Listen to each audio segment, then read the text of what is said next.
The Prophet ﷺ told Abdullah ibn Amr ibn al-As, may Allah be pleased with him and his father, something very special.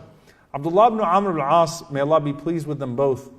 This was an overzealous young man. When he first took on the religion as a young man, he tried to get it all in within only the couple of years that he'd have with the Prophet ﷺ. This was the case of many of the youth around the Prophet ﷺ, particularly those whose fathers embraced Islam around Fatah Mecca, so around the conquest of Mecca, to where they only had 3 years with the Prophet ﷺ. It was, let me get it all in. And Abdullah ibn Amr, may Allah be pleased with him, he tried so hard to do everything at the same time and to go beyond, right? So for example, the wife of Abdullah complained to Amr ibn al-As, to his father, Amr ibn al-As complained to the Prophet ﷺ on behalf of the wife of Abdullah that he prays too much, that he fasts too much, that he reads too much. I know many of us would love to be able to complain about our kids like that. It's like that would be the dream of taking your child to the sheikh. What's wrong with your son? Well, he just keeps praying, keeps reading, keeps fasting. I don't know what's wrong with him. Talk to him. Tell him to tone down his ibadah a bit. That would be the dream of every parent. May Allah give us righteous offspring and let us be righteous as well. Allahumma ameen. So this is a really interesting complaint. He basically was so overzealous in his ibadah that he was neglectful in his household.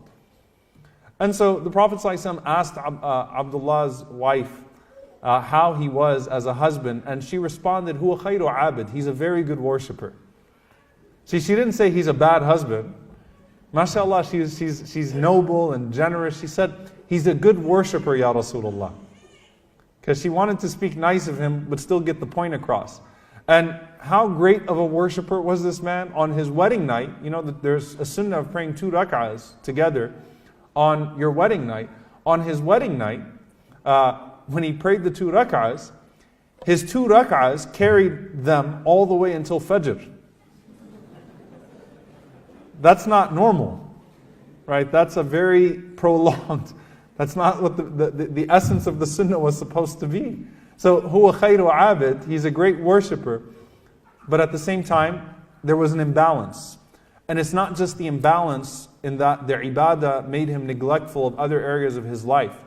It's that, number one, it was functioning on a faulty premise, that this is what is needed to attain salvation, not recognizing that the Prophet ﷺ said that no one exaggerates in the deen illa ghalaba, except the deen will wear him out. And that's the context of the hadith where the Prophet ﷺ mentioned everyone enters Jannah by the mercy of Allah subhanahu wa ta'ala, not by their actions.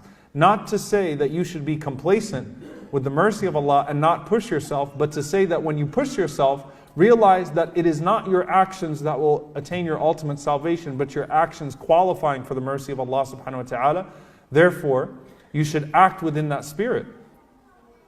So there's a faulty premise. But the second thing is that Abdullah ibn Amr was setting himself up for disappointment.